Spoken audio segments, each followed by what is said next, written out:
রাগ হয়েন না, কিন্তু স্বাভাবিক ভাবে বললেন। হুজুরদের মূল্য আমাদের সমাজে অনেক কম। সুযোগ পাইলে কেউ বলতে দ্বিধা করে না, ঠিক না?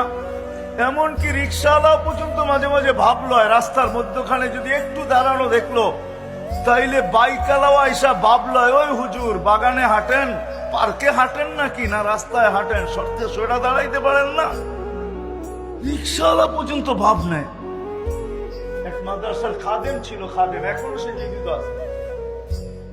যদি সে জীবিত না থাকতো কোনোদিন আমি এটা শুনাইতাম না। সে জীবিত আছে এখনো, সে মাদ্রাসার খাদেম।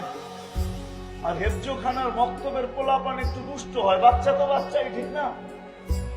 তো খাদেম ছিল, বাচ্চারা দুষ্টামি করতো, আর খাদেমের দায়িত্ব ছিল সময় মতো এদেরকে খানা নিয়ে আইসা দেওয়া। একটু দেরি হইলেই ছেলেরা চিল্লাচিল্লি করতো, ওই গরু এখনো খানা নিয়ে আসস না, ওই গাধা। যে যা পারতো তাই বলতো। একদিন বৃষ্টির দিন ছিল, খানা আনতে দেরি হয়ে গেছে, ওই উপর থেকে দাঁড়ায় পোলাপান চিৎকার দিতেছে, গরুটা এখনো দেখি না, গরুটা এখনো দেখি না। যখন বৃষ্টির ভিতরে খানা মাথায় নিয়ে আসতেছে তো সবাই চিৎকার দিতেছে, ওই গরুটা আসতেছে। তো বেচারার দিলে খুব লাগছে যে মাদ্রাসার ছেলে এরকম হবে কেন। তো খানা রাইকা মোহতামিম সাহেবকে যায় বলছে, হযরত চাকরি করবো না। বলছে কেন? পোলাপান সব বেয়াদব, সারাদিন বলে তো বলেই, কিন্তু আজকে এত জোরে বলছে যে পাড়ার মানুষ পর্যন্ত জেনা পেয়েছে। তো চলে গেছে, রাত্রে ঘুমাইছে, তো স্বপ্নে দেখতেছে কিয়ামত দাঁড়ায় কায়েম হয়ে গেছে। পুলসেরাতের পাড়ে যে দাঁড়ায় গেছে, এখন দেখে চিকন চুলের মতো, তলোয়ারের মতো ধার। পার হইতে ভয় পাইতেছে, কিভাবে ডানাটার উপরে উঠবো। একটু পরেই শুনতেছে চিৎকার আসতেছে। কেননা বাচ্চারা দেখবেন মাদ্রাসা ছুটি হইলে, স্কুল ছুটি হইলে হই হুল্লা বেশি করে, ঠিক না? কি বলেন?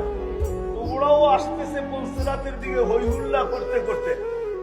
যখন পুলসেরাতের পাড়ে আসছে তো পুলসেরাত হাইওয়ে হয়ে গেছে, 7 লাইনের হাইওয়ে। তো সবগুলা পুলসেরাতে উঠা দৌড়াইতেছে পার হওয়ার জন্য। একটা পিছে রয়ে গেছে, ও পিছের দিকে তাকায় রেখে ওই খাদেম দাঁড়ায় আছে। তো সবগুলাকে চিৎকার দিছে, ওই যাস তোরা, আমাকে গরুটা তো দাঁড়ায় আছে, ওরে নিয়ে যাবি না? তো সবগুলা আবার ফিরে আসছে, কেউ পায়ে ধরছে, কেউ হাতে ধরছে। আপনাদের এইখানে কি বলে জানি না, আমাদের দেশে বলে চ্যাঙ্গা করা।